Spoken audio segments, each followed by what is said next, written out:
Tonight, we're diving into the real Wild West. Not the Hollywood version with heroic cowboys and dramatic showdowns, but the gritty, dangerous reality where survival was never guaranteed. You might think you're tough enough to handle it, but trust me, there's a reason they called it wild.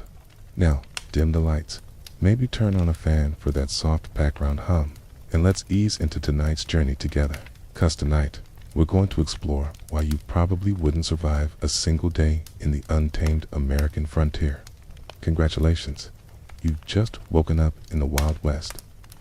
In the year 1870, the good news, you're about to experience one of history's most legendary chapters firsthand. The bad news, your chances of survival just dropped a lot. The first challenge hits before you even open your eyes, the smell. And no, not the earthy scent of nature. Think unwashed bodies, manure, and maybe raw sewage just hanging in the air. Bathing wasn't exactly a top priority out here. A monthly wash was considered generous. Some settlers went entire winters without bathing. Water was too precious to waste on hygiene when it was needed for drinking and cooking. You dragged yourself out of bed, straw-stuffed, mattress that's likely full of bed bugs, and every muscle in your body screams in pain. That's because life here means constant physical labor. No weekends, no vacations, no ergonomic anything. Whether you're farming, mining, or herding cattle, your body is your main tool, used until it breaks. You think you work hard now? Try plowing fields for 14 hours, hauling water, chopping wood, or digging in a mine shaft until your joints give out. By your 30s, you'd likely be hunched and arthritic, and with an average lifespan of about 35 years. That's if you're lucky. As you stand on the dusty floor, the chill hits. If it's winter, your cabin might be 20 degrees below freezing. Firewood is scarce. If it's summer, prepare to sweat through every piece of scratchy, comfortable clothing you owned because air conditioning hasn't been invented yet. Speaking of clothes, forget fashion or comfort. Men might own 2 sets total, stiff canvas pants and chafing cotton shirts. Women wore layers upon layers, chemises, corsets, petticoats, long dresses, no matter the weather. And none of it got washed often. Your stomach growls. Breakfast, probably beans, biscuits, and coffee. Again, hope you like repetition, because that's your diet every day. Fresh fruits and veggies were rare. Meat, when available, was usually salted or smoked. Scurvy, yeah, that thing where your gums bleed and your teeth fall out was common, thanks to the lack of vitamin C. And the coffee, don't expect anything fancy, spoiled until it's black sludge, often with eggshells or salt added to cut the bitterness. You drink it anyway because you need whatever strength it gives. Before heading outside, check your boots. Seriously, scorpions and snakes loved to crawl in for warmth at night. One wrong step, and you could be bitten miles from help. Stepping out of your cabin, you're surrounded by beauty, but also danger. The landscape is stunning, yes, but the weather can kill you.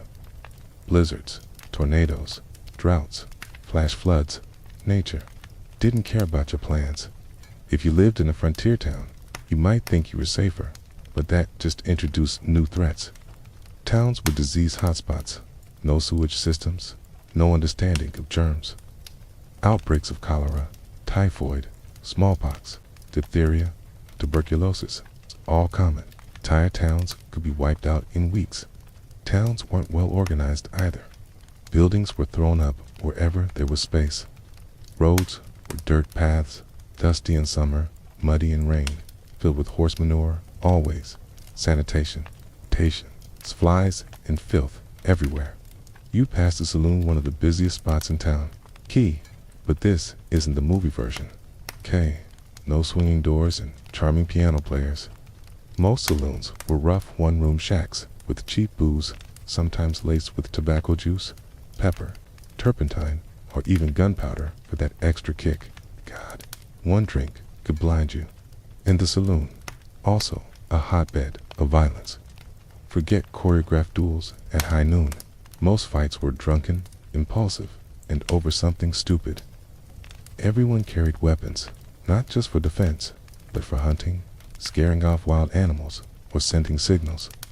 Wolves, bears, cougars, venomous snakes being unarmed was asking for trouble. Funny enough, many towns actually had strict gun control laws. Dodge City, Kansas, and Tombstone, Arizona required visitors to hand over their guns. The famous shootout at the OK Corral. Okay, it started because someone refused to follow the gun rules. Okay, but real violence was never glamorous. Okay, it was messy, sudden, and almost never fair. You passed the local doctor's office in. I say that loosely. Most frontier doctors had little or no training.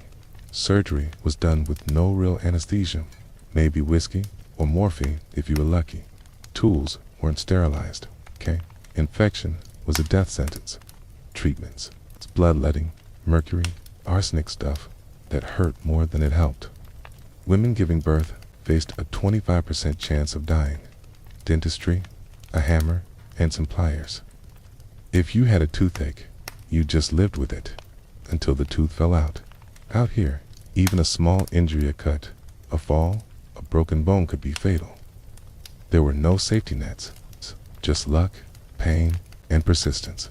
So next time you romanticize the Wild West, remember, this wasn't just about guns and gold. It was about survival, grit, and enduring the kind of life that would break most of us in a week. The strong survive wasn't just a saying in the Wild West. It was a daily reality. Your stomach growls again. Time for lunch. You head to the local restaurant, which is probably just someone's kitchen with a few tables and chairs where meals are served for a fee. The food isn't much better than breakfast. Okay. The meat is tough, often spoiled, and vegetables, if you're lucky enough to get any, are boiled into flavorless mush. Okay. Food safety doesn't exist here. Dysentery and food poisoning, incredibly common. While chewing your questionable meal, you overhear talk about Indian attacks, outlaw gangs, and how dangerous it is to travel alone. The truth is, Native American attacks were far less common than popular culture suggests. In reality, settlers in the U.S. military were usually the aggressors, pushing indigenous people off their land through force and broken treaties. Still, tensions were high, and violence on both sides did occur. Outlaws, however, were a very real threat, especially in remote areas. Law enforcement was practically non-existent in many parts of the frontier. A single sheriff might be responsible for thousands of square miles. That meant justice was often dealt with by mobs rather than courts. Lynchings were common, and the phrase, innocent until proven guilty, didn't carry much weight. Accused of stealing a horse or rustling cattle, you could be hanging from a tree by sundown regardless of whether you were actually guilty. After lunch, you head to the general store. Twices are outrageous. A cane of peaches might cost the modern equivalent of $20. Transportation was slow, dangerous, and expensive, and everything from nails to flour had to be shipped in. Most settlers spent almost all their income just staying alive. Comforts and luxuries were rare. The store is also a reminder of the isolation. Mail delivery is slow and unreliable. Newspapers are weeks or months out of date. Many settlers never heard from family again after moving west. That kind of disconnection took a toll. Depression, alcoholism, and suicide were common on the frontier, not because people were weak, but because the loneliness could be crushing. Dark clouds begin to gather on the horizon. Out here, weather isn't just a nuisance, it's life or death. There's no forecasting, no warnings. A sudden storm could leave travelers stranded and freezing to death. Tornadoes destroyed whole towns. Flash floods swept away wagons. Droughts ruined crops and led to starvation. Even if you were lucky enough to have a proper home, it didn't offer much protection. Frontier houses were usually thrown together from whatever materials were available side on the plains, logs in the woods, rough boards in towns. In winter, indoor temperatures could drop below freezing. In summer, heat made upper floors unbearable, especially where people slept. As the storm rolls in, you rush back to your cabin. The roof leaks in multiple spots. You set out buckets to catch the rain, also a chance to collect drinking water. Clean water is rare. Many settlers drank from the same stream where livestock bathed or laundry was done. Waterborne illnesses were deadly and fast-spreading. You sit in your damp, dimly lit cabin, listening to the rain and thinking about how different real life is from the romantic Wild West of books and movies. There were no clear-cut heroes or villains, just exhausted, desperate people trying to survive a brutal world. The fact that anyone made it through this life is a testament to raw human endurance. Night falls early without electricity. Light a candle, careful not to get too close to anything flammable. Fire was a constant fear. If your home caught fire, you had no fire brigade to call. Entire towns burned down more than once in their history. You crawl into bed, exhausted from a single day in the Wild West.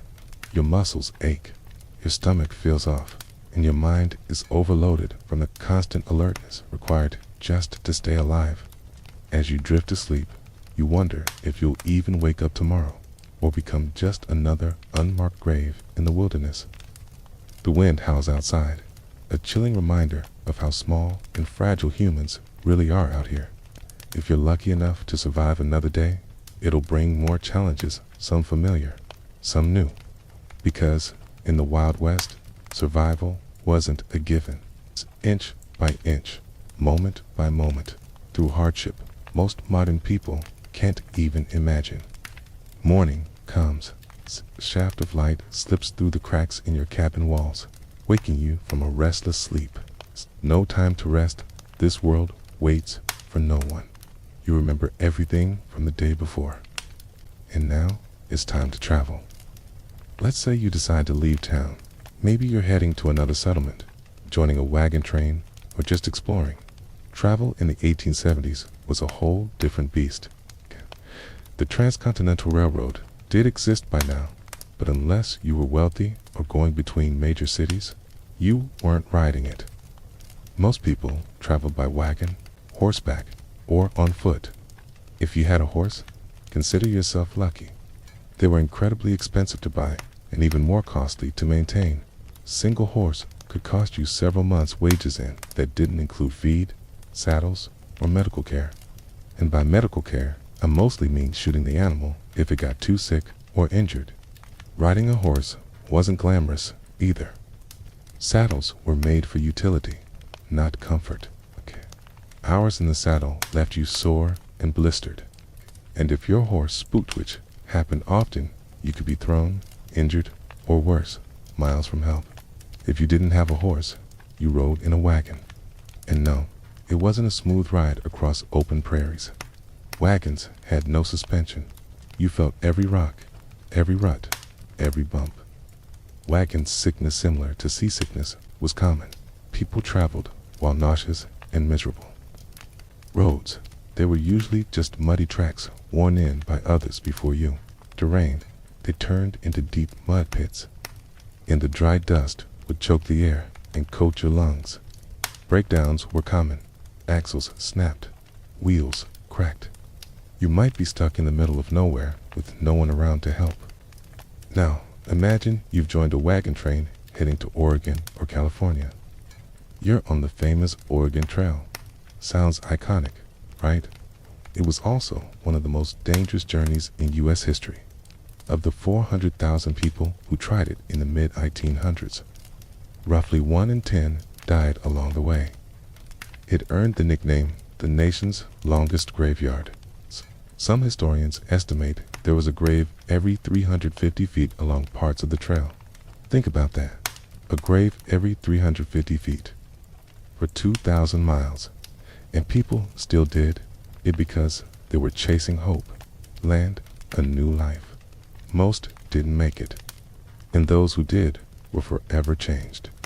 The trail west was littered with makeshift graves, wooden crosses, stone markers, many without names. Families were often forced to bury their loved ones in shallow earth and then move on the same day. There was no time to mourn. Survival meant keeping the wagon rolling.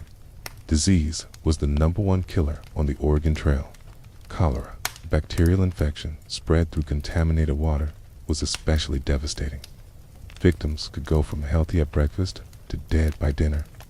It caused severe diarrhea and vomiting that drained the body of fluids at a terrifying rate. There was no effective treatment. During an outbreak, entire wagon trains could lose dozens of people.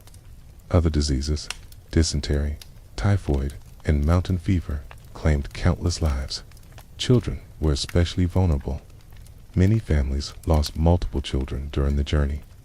Medical care, when available, was primitive and often relied on folk remedies that did more harm than good. Crossing rivers presented another major threat. Wagons were not designed to float, but pioneers had to cross many rivers, including the Platte, Columbia, and Snake. Ferries and fords helped in some areas, but many crossings required floating the wagon across the current like a makeshift boat. Capsizing was common. People drowned, livestock was swept away, and vital supplies were lost.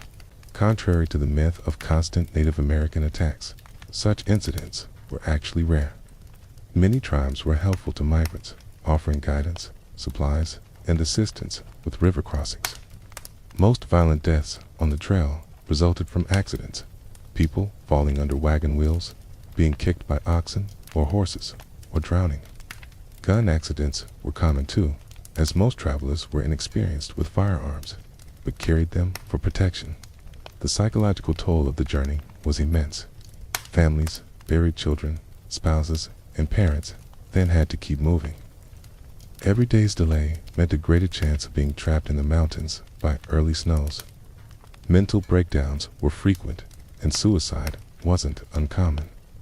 The pressure, grief, and exhaustion were relentless. Even if you survived the trip to Oregon or California, you didn't exactly find paradise. Many settlers arrived penniless, malnourished, and sick. They had spent everything just to get there, only to discover that life on the frontier was just as harsh as the trail they'd endured. But maybe you weren't traveling thousands of miles. Maybe you were just heading to the next town. Even short trips in the Wild West came with serious risks. Outlaws were a real threat. Though Hollywood exaggerated the number of stagecoach robberies, they happened often enough to be a serious concern. Lone travelers or small groups were easy targets. The environment itself was just as dangerous. Flash floods could trap or kill. Desert heat led to dehydration and heat stroke. Winter blizzards could freeze people in place, especially in the high passes. Just ask the survivors of the Donner Party, who resorted to cannibalism when trapped by snow. Navigation was a challenge. There were no detailed maps. Travelers relied on vague directions, shifting landmarks, and the word of guides, some of whom were less reliable than others. Getting lost in the wilderness could mean a slow death from starvation or exposure as you continue traveling today. You begin to notice something else the movies often leave out: the incredible diversity of people in the Wild West. It wasn't just white cowboys and pioneers. The West was a crossroads of cultures. Chinese immigrants worked as miners, railroad builders, and merchants. Mexican families had lived in the Southwest for generations. Long before it became U.S. territory, black cowboys made up as much as 25% of the workforce on some ranches. European immigrants from Germany, Ireland, Italy, and Scandinavia brought their languages, foods, and customs. And, of course, dozens of Native American nations had called these lands home for thousands of years. But diversity didn't mean equality. Racial violence was part of everyday life. Chinese railroad workers were paid less and forced into the most dangerous jobs. Mexican landowners often had their property seized through legal loopholes or outright theft after the Mexican-American War. Black Americans moved west, hoping to escape Southern racism, only to find a different but equally harsh version on the frontier. Despite their vital roles in building Western towns, they were frequently denied equal pay, rights, and respect. For Native Americans, the westward expansion was catastrophic. The indigenous population of North America, once around 15 million, had been reduced to fewer than 300,000 by 1900. Disease, war, forced relocation, and the deliberate slaughter of the buffalo, an essential food source, devastated many tribes. U.S. government policies pushed Native Americans onto reservations, often in places with poor soil and few resources. Treaties were broken whenever land was discovered to hold gold, silver, or other valuable assets. Native children were taken from their families and forced into boarding schools designed to erase their culture under the motto, "Kill the Indian, save the man." The myth of cowboys versus Indians oversimplified a far more complex and tragic reality. Many native nations tried to coexist, to adapt, even to accommodate the settlers. Violence usually broke out only after repeated betrayals, land theft, or provocations. And while Hollywood showed women in the West as either damsels or schoolmarms, the reality was far more demanding and far more heroic. Women on the frontier did everything: cooked, cleaned, raised children, made clothes, tended livestock, worked the fields, defended their homes, delivered babies, and sometimes ran farms or businesses alone, especially if widowed, which was common. Frontier Women's Day started before dawn and ended long after dark. There were no days off, no sick days, no breaks. Despite their contributions, women had few rights. Married women couldn't own property, vote, or often even keep custody of their children in the event of a divorce. Domestic violence was seen as a private matter with little legal protection for victims. Unmarried women had limited choices. Kitchen was one of the only respectable jobs, though they were paid far less than men and often expected to quit if they got married. Some women ran boarding houses, worked as nurses, or opened businesses in millinery or dressmaking. And then there were the soiled doves, prostitutes, who worked in frontier brothels and saloons. Despite later romantic portrayals, their lives were grim. Many were widowed or abandoned and had no other way to survive. Abuse, addiction, and disease were rampant. Even those who earned good money were often shunned by society and had few paths to a different life. Still, for some women, the West offered more freedom than the East. The shortage of women gave them more choices in marriage and sometimes greater influence. Some territories, like Wyoming and Utah, granted women the right to vote decades before the rest of the country, acknowledging just how essential women were to building the frontier. And as the sun sets on another day in the Wild West, you realize this world wasn't what the movies promised. It was harder, grittier, more diverse, more tragic, and somehow more inspiring. Because, against all odds, through all the hardship, people didn't just survive here. They built lives. They built towns. They built the foundation of a country, but they paid a price for it, a price few today would be willing to pay. As you continue traveling, you might begin to wonder, what was law enforcement really like in this so-called lawless land? The truth is, it varied greatly depending on location. Larger towns and cities typically had some form of organized law enforcement, but vast stretches of rural territory were nearly unpoliced. A single county sheriff might be responsible for thousands of square miles, far too much land to patrol effectively. These sheriffs were usually elected officials and had to rely on deputizing ordinary citizens during emergencies. Posses were quickly formed to chase down outlaws or respond to violent incidents. Inside town limits, law enforcement was usually handled by marshals, sometimes with a few deputies in busier areas. The job was dangerous, poorly paid, and often attracted a mix of genuinely committed public servants and others who simply enjoyed the authority that came with the badge. Some of the Wild West's most famous lawmen, like Wyatt Earp, blurred the lines between law and outlaw. Many had careers that straddled both sides of justice. Federal marshals had broader jurisdiction and focused on major crimes like counterfeiting, mail robbery, or offenses that crossed territorial lines. However, they were few in number and couldn't cover much ground. The iconic lone U.S. Marshal riding into town to clean up the streets. That was mostly Hollywood fiction. In truly remote areas, formal justice didn't exist. Connie Sidney took the law into their own hands. Vigilante groups formed quickly, sometimes to maintain order, but just as often to settle personal grudges or serve mob justice. These groups often skipped trials entirely. A simple accusation could result in a hanging before nightfall.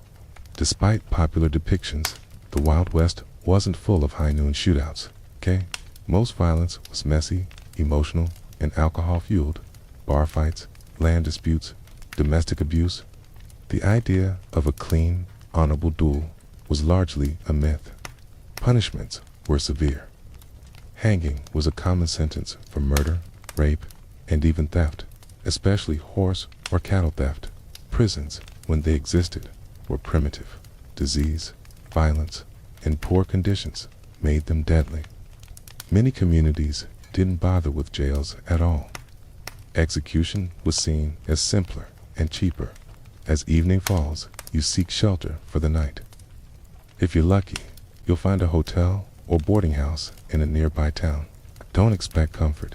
Frontier accommodations were extremely basic. A wooden bed frame, often infested with bed bugs. A washstand with a pitcher and basin, and maybe a single chair. The bathroom, an outhouse out back, shared by everyone. Privacy was minimal.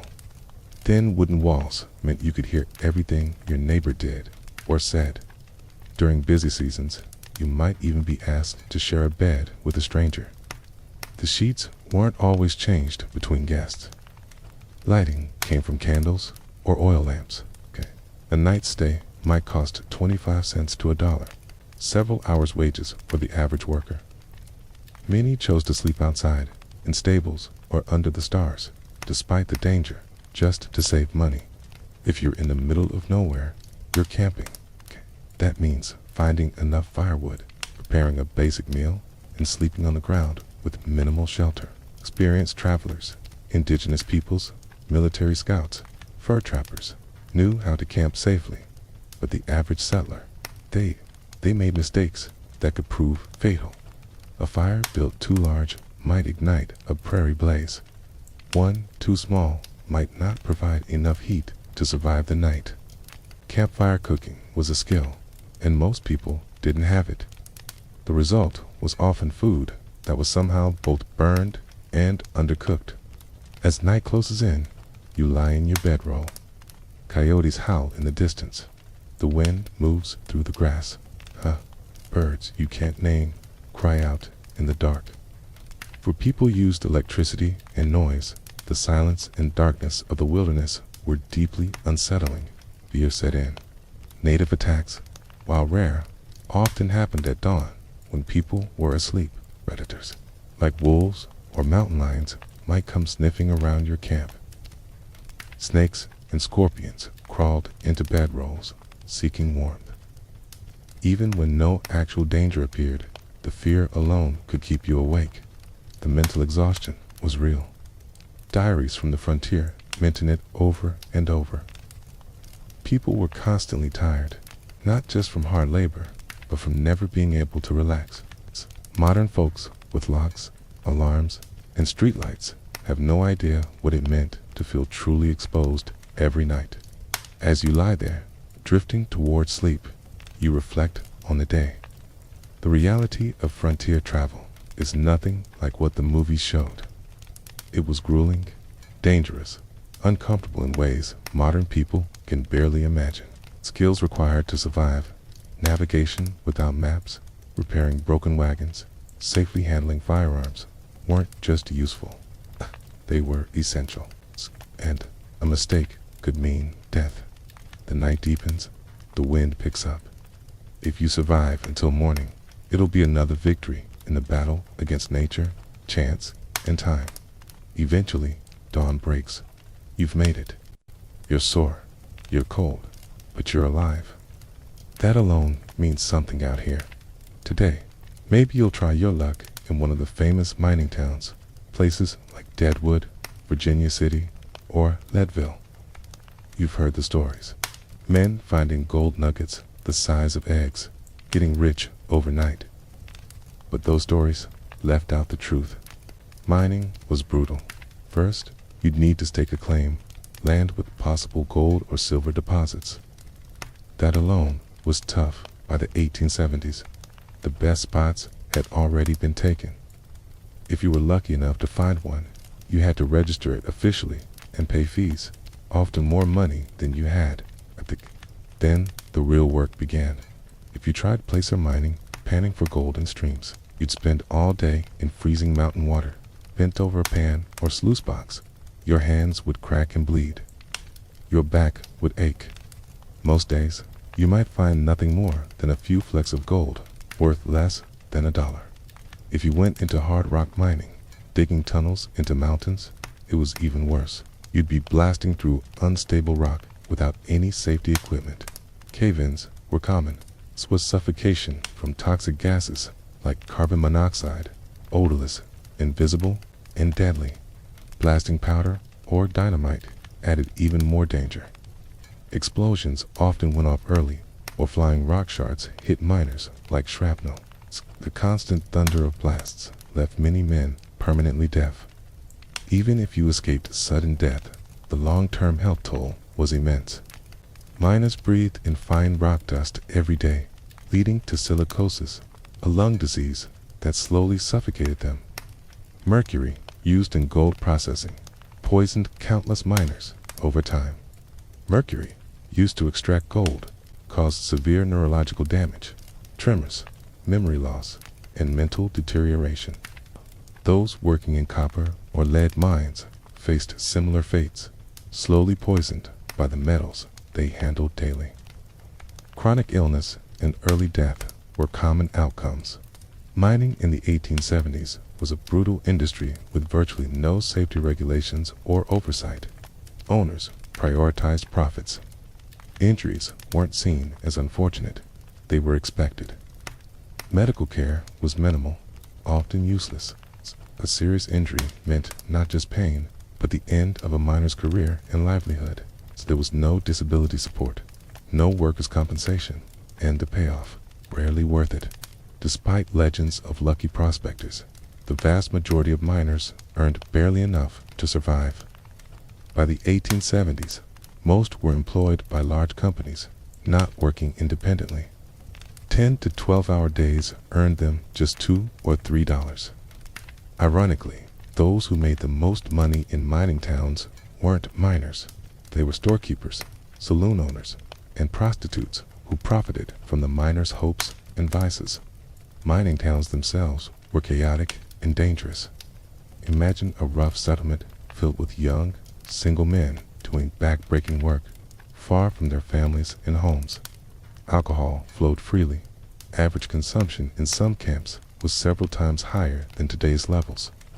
Violence was everywhere. Brawls, stabbings, shootings. Sanitation was a disaster. Garbage and human waste accumulated in the streets and water supplies. Typhoid, cholera, and dysentery spread rapidly. In warm weather, the stench was overwhelming, and flies carried disease from waste to food. Even if you did manage to find valuable ore, turning it into actual cash was another challenge. Most mining towns lacked proper banks. Miners had to carry gold dust themselves, making them easy targets for theft. Some saloons or general stores bought gold, but always at heavily discounted rates. Where banks did exist, they were poorly regulated and frequently failed, sometimes wiping out people's life savings overnight. Some so-called bankers were con men who opened shop, collected deposits, then vanished. With no federal currency standard, banks issued their own paper money, and its value fluctuated wildly. Counterfeits were common. Even seasoned merchants were fooled. Only coins, gold and silver, held reliable value, but carrying them made you a walking target. So maybe, after seeing the reality of mining, You think, what about ranching? The cattle industry boomed in the 1870s. Cities in the East wanted beef, and the frontier seemed to offer endless space for raising cattle. Ranching did avoid the toxic dangers of mining, but it came with its own brutal hardships. To start a ranch, you needed serious capital: land, livestock, fencing, buildings, gear. Many would-be ranchers went deep into debt, betting their futures on good weather and stable markets. But nature often had other plans.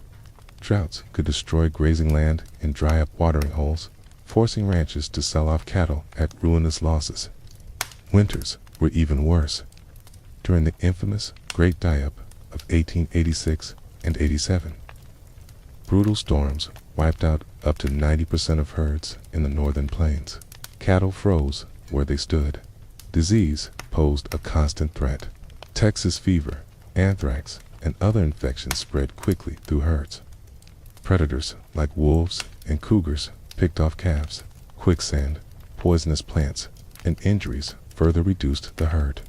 Then came the cattle drives, epic journeys to move herds hundreds of miles to railroads. These drives were not glamorous adventures.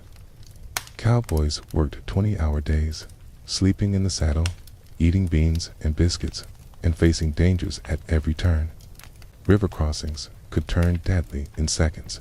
Stampedes were triggered by lightning, loud noises, even a snapping twig. Thousands of cattle would charge blindly. Cowboys caught in the chaos were often trampled to death. Cowboys themselves were not like the movies. They were mostly teenage boys from poor backgrounds, earning around $30 a month. Many were black, Mexican, or mixed-race men facing constant discrimination. Their medical care, whatever folk wisdom the camp cook knew, injuries were often left untreated. Many cowboys died young, so maybe ranching isn't for you. Farming, then? Growing food has to be safer, right? The Homestead Act of 1862 promised 160 acres of free land to anyone who would live on it and work it for 5 years. It seemed like a dream. Land ownership, a fresh start, but the reality was grueling. In much of the West, 160 acres wasn't enough to support a family. The soil was dry, rainfall low, and traditional Eastern farming techniques didn't work. Many settlers had no idea how to farm in arid conditions. The first job was building a house on the treeless plains. That meant cutting and stacking blocks of prairie sod, grass, and dirt. These soddies were damp, dark, and crumbled easily. But yet, they leaked when it rained and were infested with bugs, mice, and snakes. Next came breaking the land. Prairie sod, tough with centuries-old grass roots, was nearly impossible to plow with the simple tools settlers had. It might take a year to clear just a few acres. The work was so demanding, it permanently damaged people's bodies. Even when crops were planted, the threats never stopped. Drought could destroy everything. Too much rain could flood the fields. Frost could kill crops just before harvest. Grasshopper swarms devoured entire fields, and sometimes even the wooden handles of tools.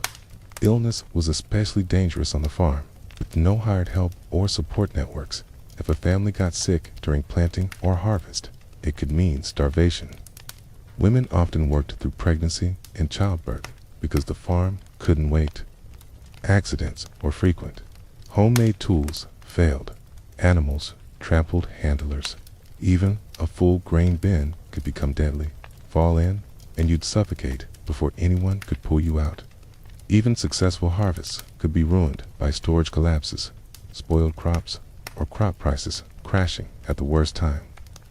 And then there was the isolation.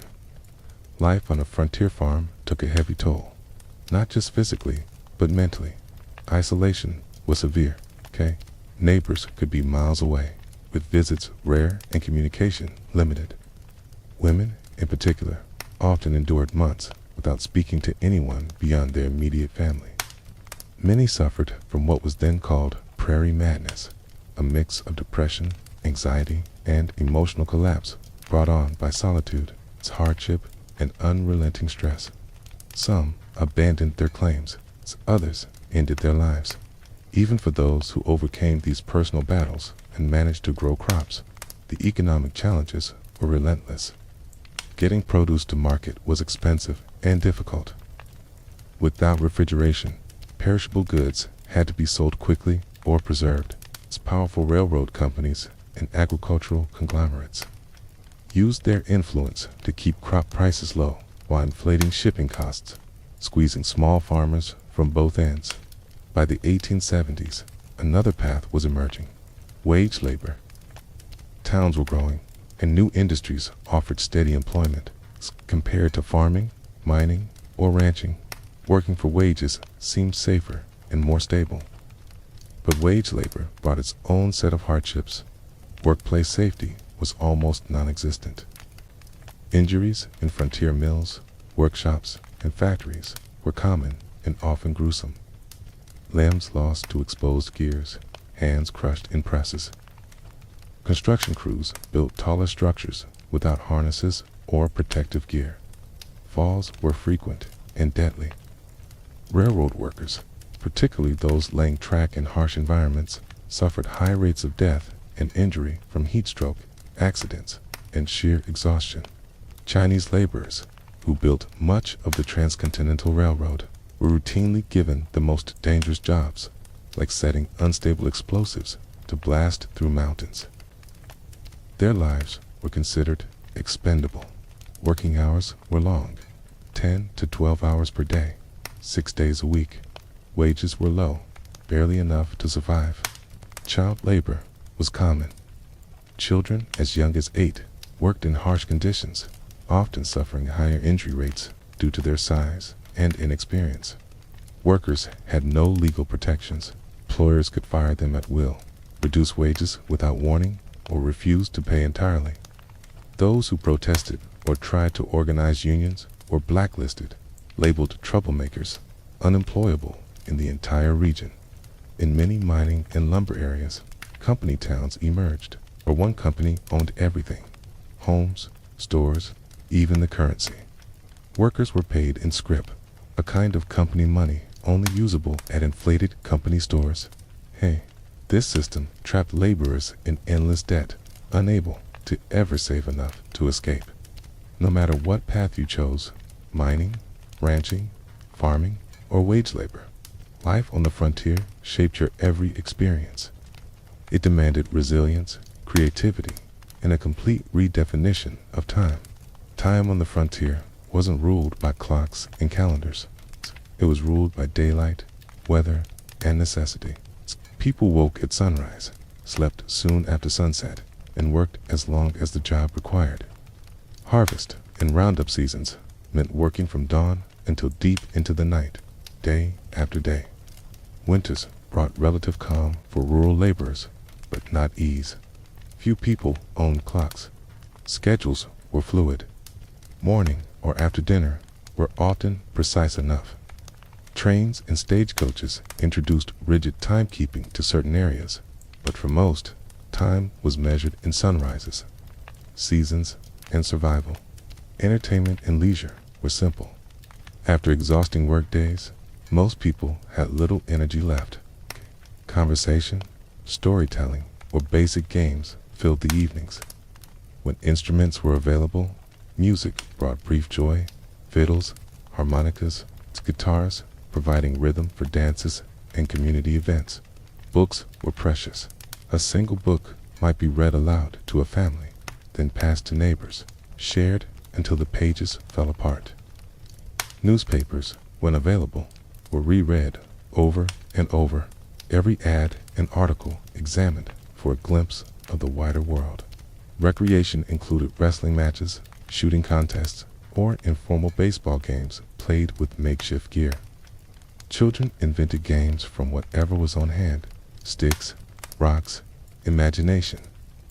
Holidays and festivals were rare but treasured, opportunities to gather, relax, and remember what life could feel like beyond the daily grind.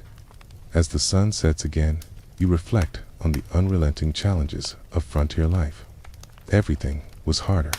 Everything riskier. Comforts were few. Security, a luxury.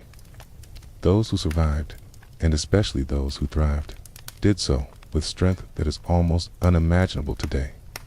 They needed extraordinary physical endurance, practical know-how, and an unshakable will to endure loss, danger, and constant uncertainty. As night descends, silence returns, up the hum of appliances or distant traffic. Just wind through the grass, insects, the occasional hoot of an owl, stillness so complete you can hear your own breath. That was the soundtrack of the frontier. K to us, unsettling. To them, familiar. As sleep creeps in, you ask yourself, could I have done it? Could I have survived, year after year, under such harsh conditions? The people who carved out lives here weren't the glamorous cowboys or fearless lawmen of Hollywood myth. They were complex human beings, struggling with overwhelming odds, using only what they knew, what they could carry, and who they were. Their story, when stripped of legend, is one of brutal, beautiful human endurance. Above, the stars emerge. No light pollution dulls their brilliance.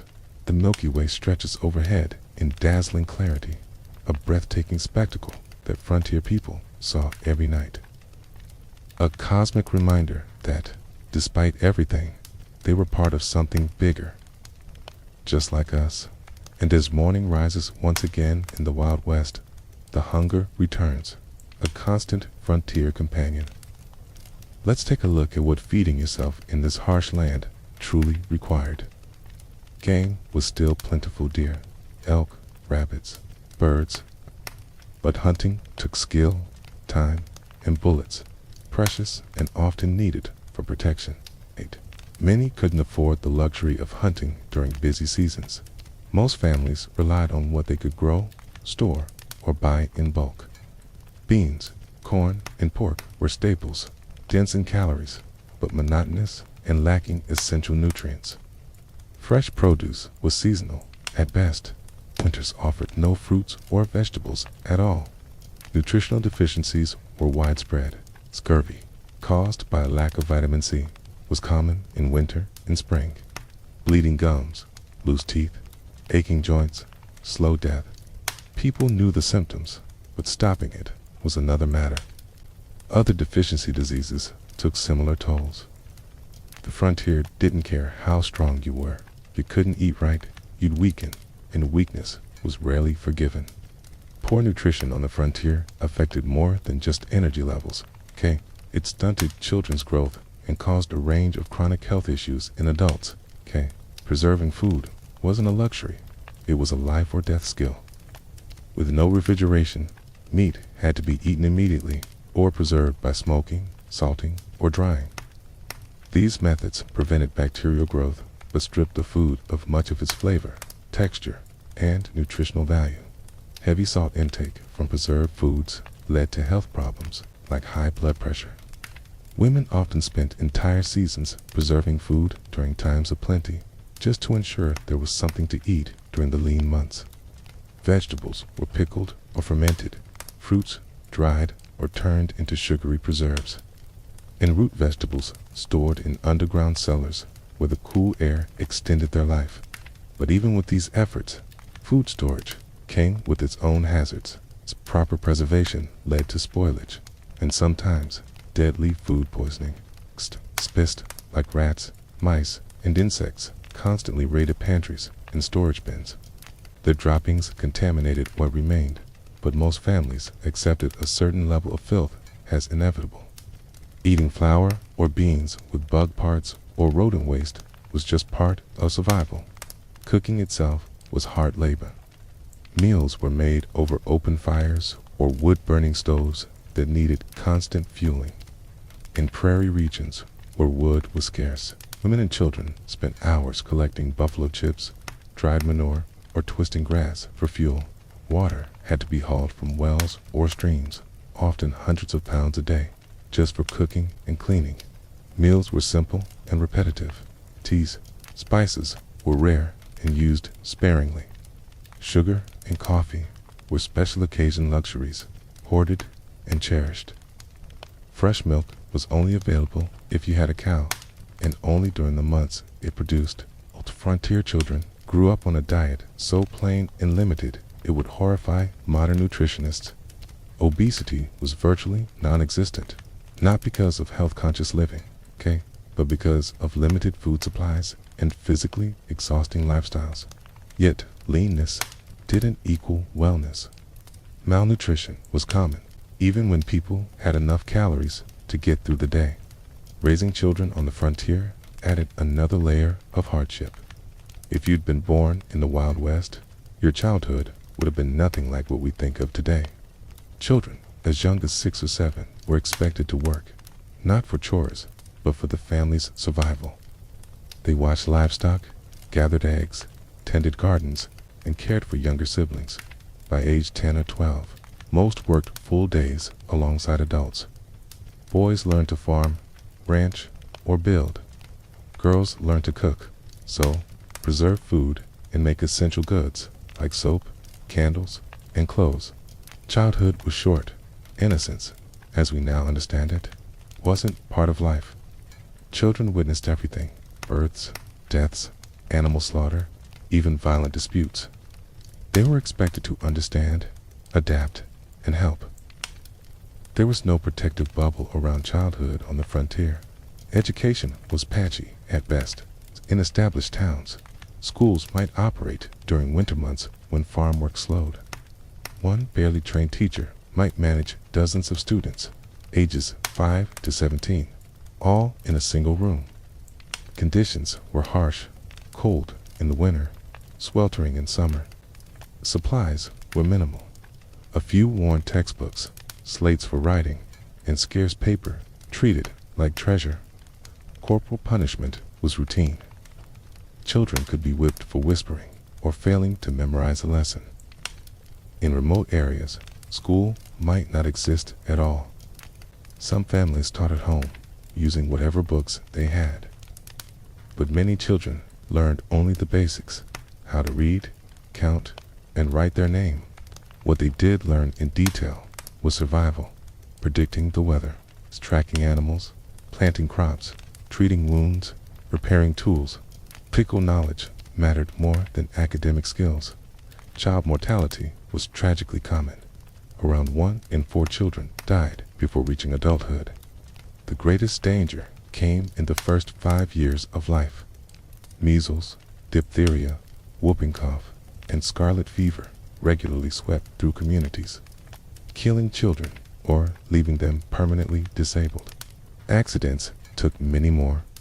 Child safety wasn't part of the cultural mindset. Kids worked near fire, animals, tools, and moving machinery. Risks were constant. Death was an accepted presence in daily life. Parents often lost children. It was so common that if a child died young, families might reuse the same name for the next baby. This may sound strange today, but it reflected a very different relationship with mortality, one rooted in necessity. If there's any aspect of frontier life that most clearly shows how distant that world was from our own, it's the experience of illness and injury. Medical care, as we know it, barely existed. Doctors were rare. Entire communities might go without one. Those who did practice often had minimal training, maybe a short apprenticeship or a few months at a low-level medical school. Their understanding of disease still leaned heavily on outdated theories, like balancing bodily humors. Without access to professionals, most health issues were treated at home. Folk medicine and home remedies were the norm, okay? Some of these were helpful, like herbal teas or poultices, but many were useless or dangerous. Common treatments included bloodletting, which often weakened patients more than it helped. Purgatives to cause vomiting or diarrhea, supposedly to flush out bad humors. And poultices that sometimes caused infection rather than healing. Laudanum, a mix of opium and alcohol, was widely used for pain, dulled suffering, but also led to addiction. Mercury compounds were given for a wide range of conditions, despite being toxic. Even medicines that could have helped were unreliable. There were no pharmaceutical standards. One bottle might be 10 times stronger or weaker than another. Many patent medicines were just alcohol and flavoring, giving patients the illusion of relief while doing nothing for the illness. Surgery on the frontier was a nightmare. Anesthesia, when available, meant whiskey, laudanum, or raw nerve. Patients remained conscious during amputations and other procedures. Surgical tools weren't sterilized, and infection after surgery was common and often fatal. Childbirth was one of the most dangerous experiences of all. Medical care on the frontier was nothing like what we know today. Women typically gave birth at home, attended by a midwife, if one was available, or by female relatives. With no prenatal care, complications often weren't discovered until labor was already in progress.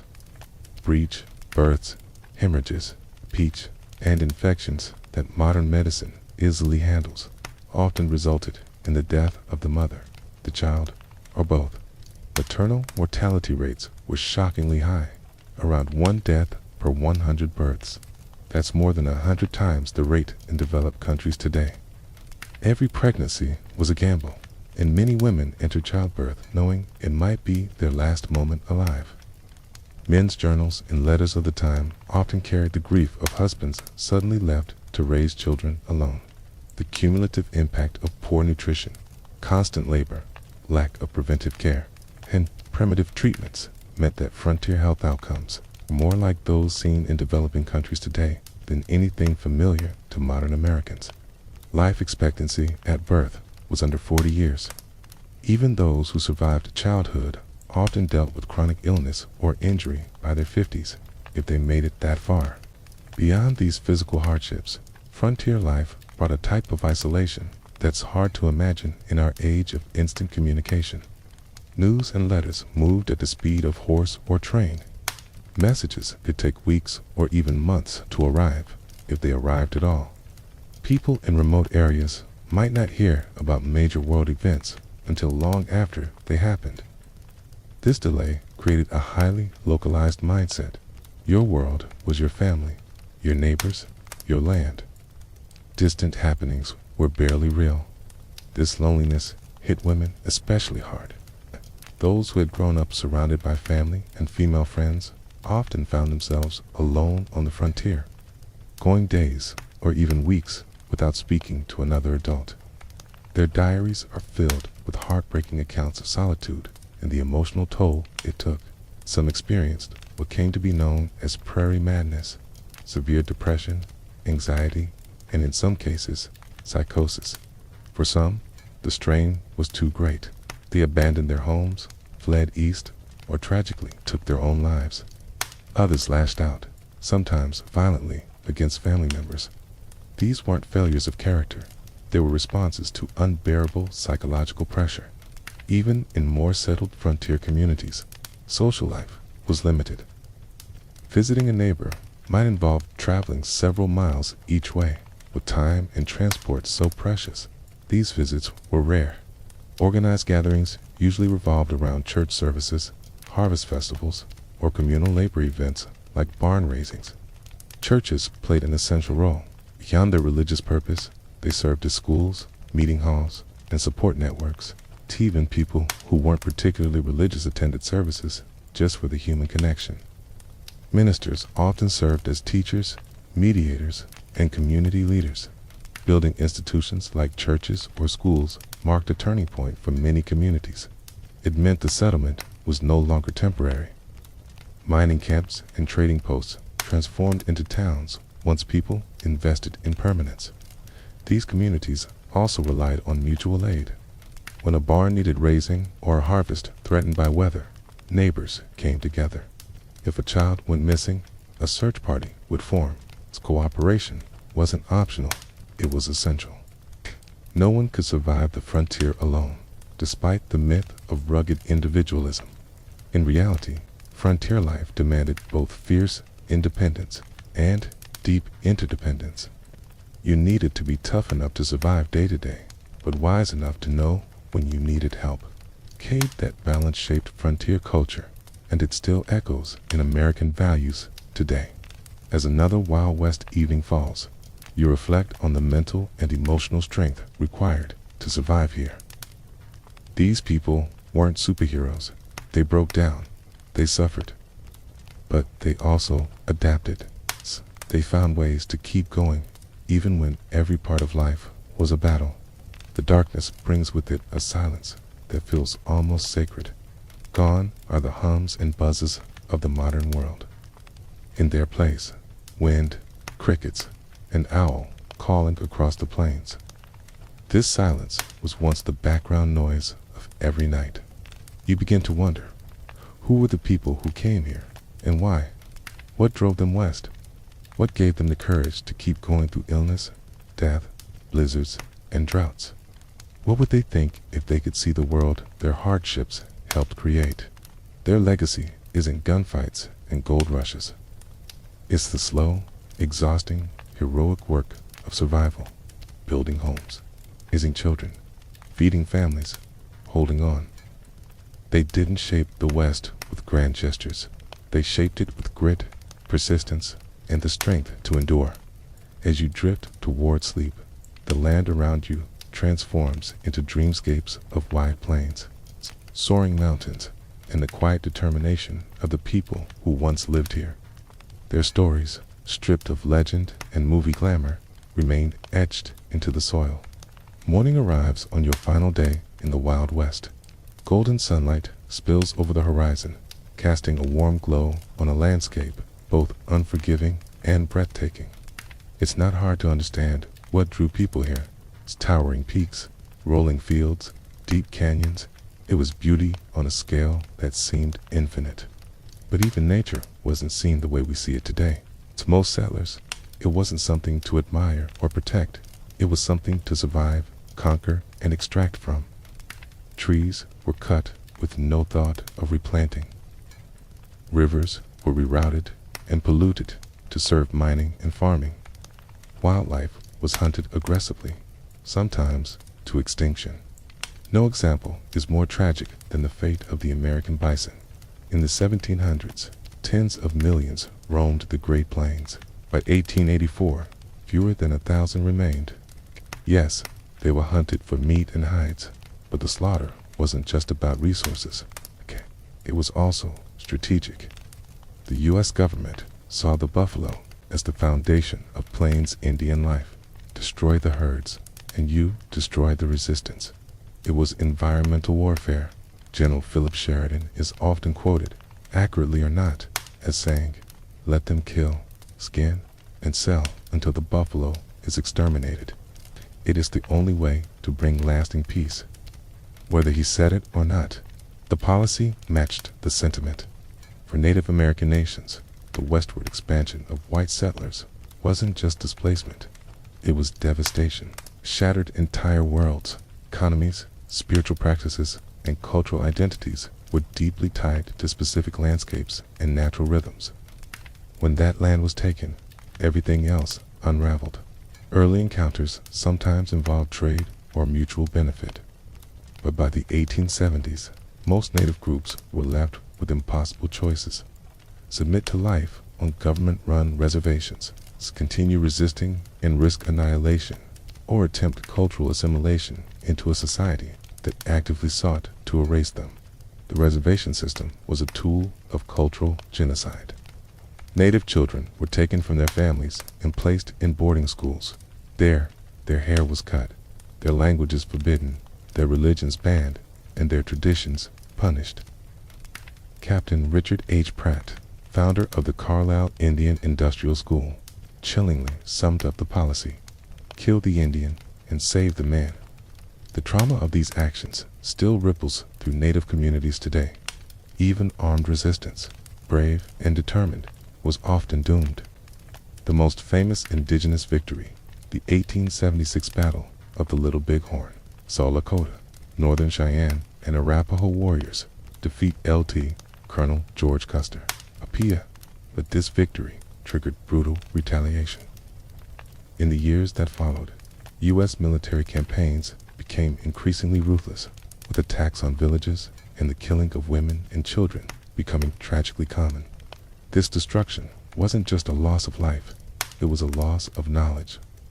Many native nations had developed sophisticated agriculture, intricate governance systems, and sustainable land use practices.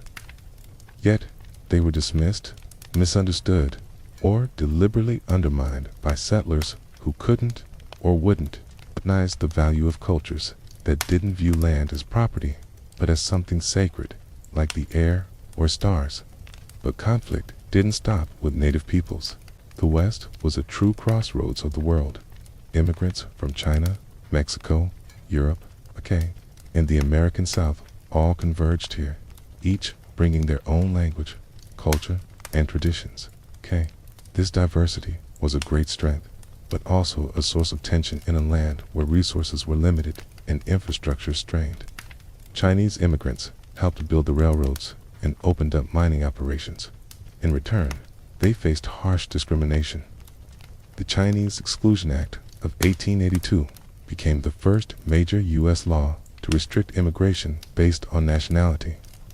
Chinese miners were driven from claims, unfairly taxed, and violently expelled from frontier towns. Mexican Americans, many of whom became U.S. citizens, not by immigration, but by conquest, also suffered. Despite treaty protections after the Mexican-American War, landowners lost their property through intimidation, fraud, and the courts. Spanish water rights systems, effective in the Southwest's arid environment, replaced with English legal models that prioritized wealth and political clout. Even European immigrants faced hardship. Irish Catholics, German Lutherans, Scandinavian Protestants, Eastern European Jews, they often built tight-knit communities for support, but remained targets of suspicion and hostility during times of social tension. Black Americans, too, sought opportunity in the West after the Civil War, hoping to escape the oppressive South. Many became cowboys, making up nearly 25% of the workforce in some cattle operations. But their stories were erased from the myths. Black homesteaders founded entire communities, but faced legal barriers and hostile neighbors who tried to drive them out. Far from the romantic image of rugged harmony, frontier life was a collision of cultures. And while the idea of a melting pot has been popularized in American lore, it often masked the power dynamics at play. Not all cultures blended. Many were suppressed. Some were nearly erased. As the sun rises again, you find yourself in a frontier town in transition. Just like many others in the 1870s and 1880s, the freewheeling days of gold rushes, lone ranchers, and small homesteads were giving way to something bigger: corporate expansion and industrial development. Railroads were the key. After the Transcontinental Line was completed in 1869, new branch lines reached deep into isolated regions. This slashed travel time from months to days and brought the West into the orbit of national markets. Resources flowed east. Manufactured goods flooded in. But with this transformation came new challenges. Small farmers couldn't compete with massive agricultural companies. Independent miners were pushed out by well-funded industrial operations. Family-run cattle ranches were squeezed by corporations with political influence and financial muscle. Power was shifting. Railroads, mining conglomerates, and timber interests didn't just dominate business, they increasingly controlled politics. Water rights, land grants, mineral claims, they were allocated not to the people working the land, but to those with money and connections. It wasn't just the economy that changed, it was the culture. Crude saloons and makeshift cabins gave way to churches, banks, theaters, and town ordinances. Streets were surveyed, buildings upgraded from wood to brick. Schools and newspapers sprang up. Law and order took root. For some, this was progress. For others, it felt like the death of the frontier spirit. Many who had moved west to escape eastern restrictions now found themselves tangled in a new web of regulations. Some picked up and moved again, chasing the fading dream of open land and ultimate freedom. Others stayed, but struggled to adapt. By the time the 1890 census officially declared the frontier closed, it marked more than a geographic milestone. It signaled a profound cultural shift. The Wild West, once a land of mythic individualism, was becoming part of something larger, more controlled, and more interconnected. And with that, even frontier violence was slowly brought to heel. The gunfighters and outlaws of legend, Wild Bill, Hickok, Wyatt, Earp, Billy the Kid, Jesse James, they were products of a narrow window in time when law enforcement was still taking shape. They often straddled the line between hero and criminal, protector and outlaw. Their real lives were far messier than the stories. Hickok, for instance, far from a perfect shot, accidentally killed bystanders in more than one gunfight. Earp, immortalized as a lawman, was also involved in gambling, vigilante justice, and questionable arrests. Their stories, like so much of the frontier, were later polished into myth, but the truth, raw, complicated, and often uncomfortable, is far more revealing. Jesse James, known variously as a lawman, gambler, brothel keeper, and vigilante, carried a Robin Hood image that ignored his Confederate guerrilla background and the innocent victims of his robberies. As evening approaches on your final day in the Wild West, you contemplate the gap between frontier reality and the mythology that later emerged. Why did Americans, and eventually the world, become so fascinated with the romanticized version of this brutal period? What needs did these myths serve, and what truths did they obscure? Part of the answer lies in timing. The most intense period of frontier myth-making occurred as the actual frontier was disappearing. Buffalo Bill Cody's Wild West shows, starting in the 1880s, featured staged reenactments of Indian battles and stagecoach robberies for Eastern audiences.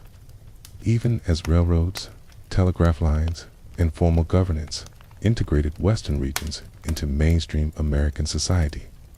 These performances weren't accurate historical recreations, but entertainment resonating with Eastern ideas about the West.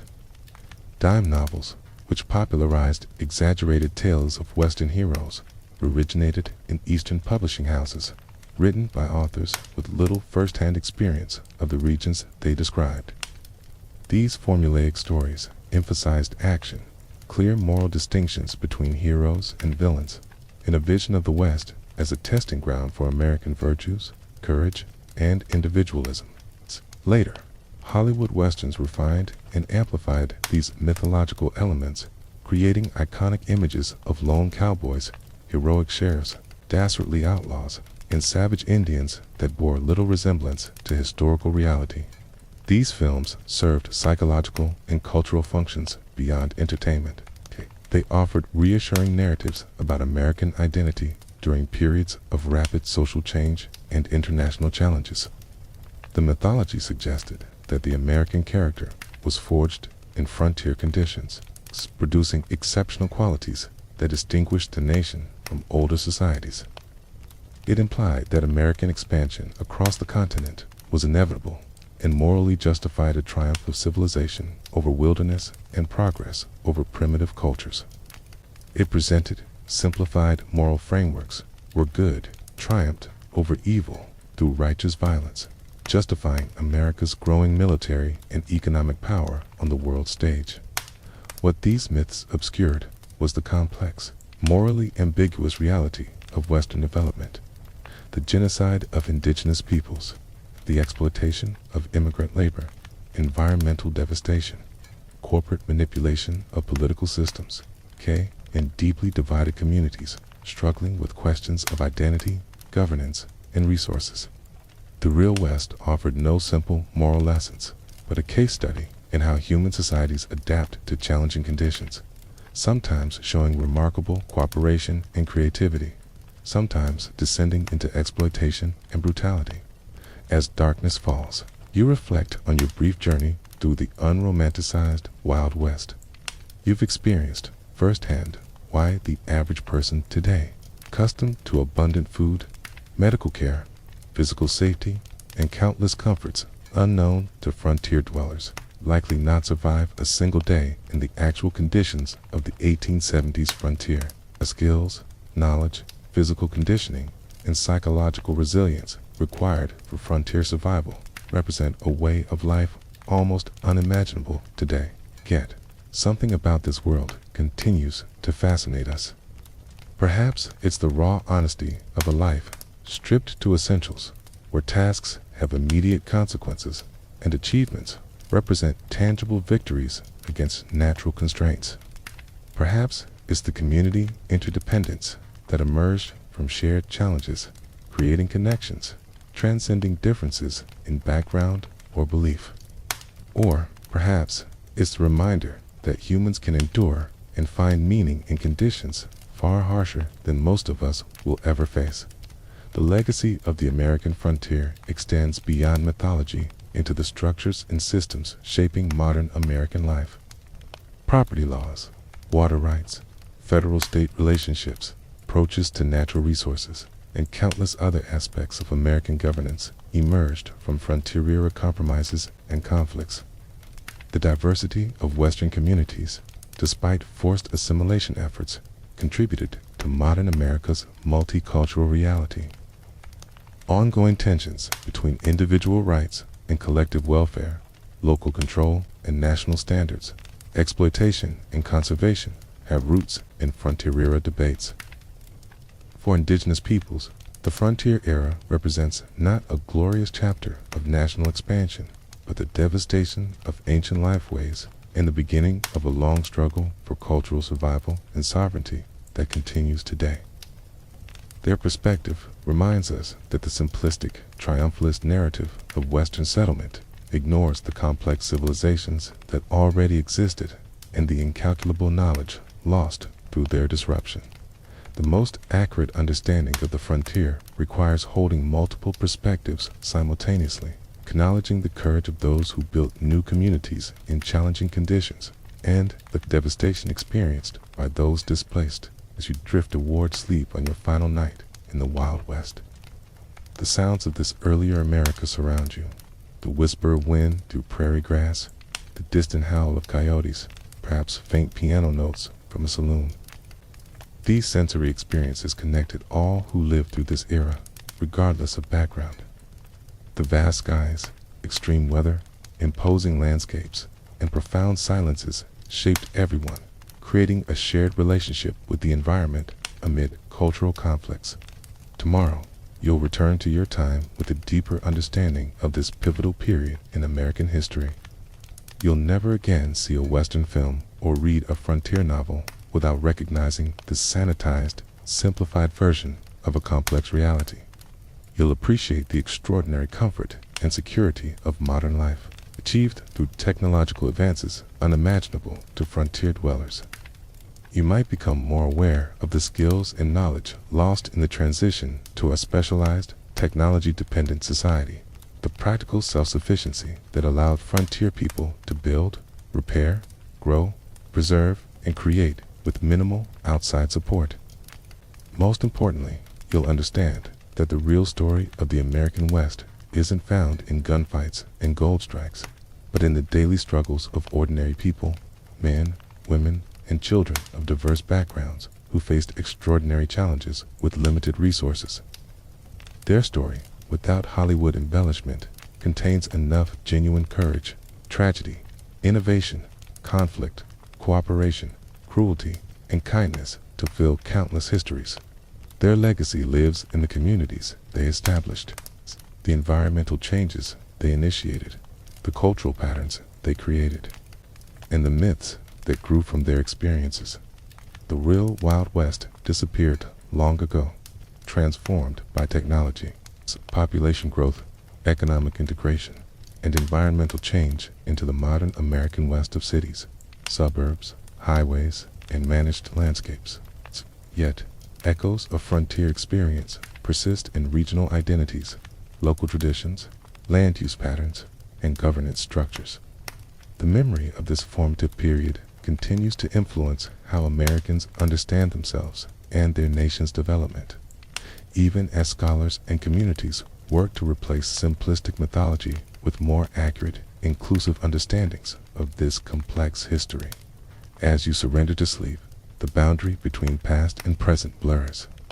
The challenges faced by frontier communities, adapting to environmental constraints, managing scarce resources, building functional communities among diverse populations, balancing individual freedom with collective needs, remain relevant today in new forms. Perhaps the greatest legacy of the frontier experience is not a set of answers, but a collection of questions about human adaptation, community formation, and the relationship between people and the natural world. Questions each generation must answer anew as circumstances change. The stars shine brilliantly above, the same stars that guided travelers across the prairie, helped farmers time their planting, and gave comfort to those who faced the unknown.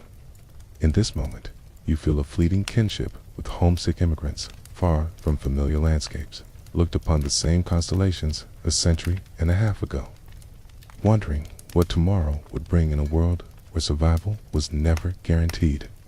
Yet, life in all its harshness and beauty was experienced with an intensity seldom matched in our more comfortable era. Sleep comes at last, bringing dreams of a West both harsh and magnificent, a place where human vulnerability and resilience were displayed in equal measure, where diverse peoples collided and sometimes cooperated in ways that would shape a nation, and where the daily struggle for existence contained moments of transcendent connection with landscapes of breathtaking grandeur. The real Wild West, stripped of romantic illusion, offers a window into human experience at its most elemental, challenging, frightening, and occasionally sublime.